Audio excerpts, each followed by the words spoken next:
this massive world-changing text, right?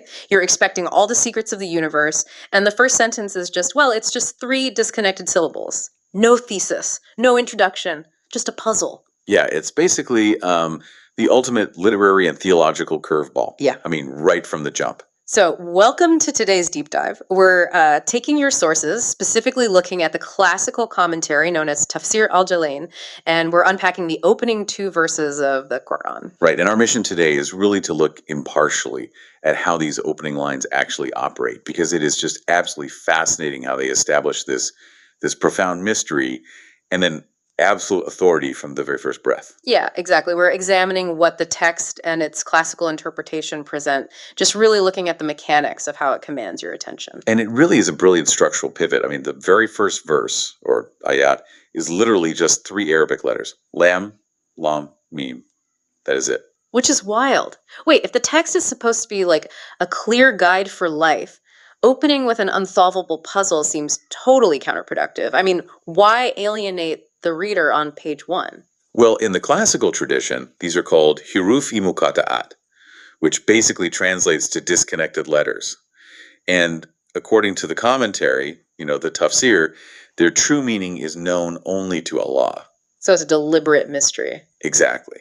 But it's not meant to alienate. It's really meant to challenge. Okay, so think of it like a master chef inviting you into their kitchen, right? Before they cook this mind-blowing meal, they point to a bag of flour, some water, and salt. Oh, that's a great way to look at it. Yeah, they're basically saying, you have these exact same ingredients at home, but you still can't recreate my masterpiece. Right, and the tafsir takes that exact logic a step further. It notes that these letters serve to immediately grab human attention. Like, the text is proving it's composed of the standard Arabic alphabet. Same one the original audience used every single day. Yeah, exactly, to buy bread or write poetry. So it establishes divine origin by showing you the everyday building blocks and then basically daring you to replicate the final result. Wow. Okay, so you have this ultimate mystery, but a text can't just, leave you in the dark if it claims to be a guide.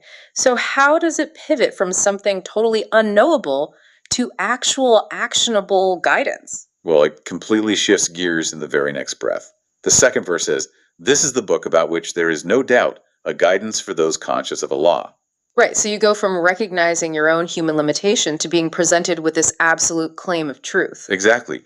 But even that absolute authority comes with a linguistic quirk. If you look at the breakdown in the commentary, the original Arabic is Dalik al-Kitab. Which translates to that book, right? Not this book. That book. Wait, if I'm holding it in my hands, I'd naturally say this book. Is that like a translation error, or is it deliberately distancing the text from the reader? Oh, it is a highly intentional grammatical choice.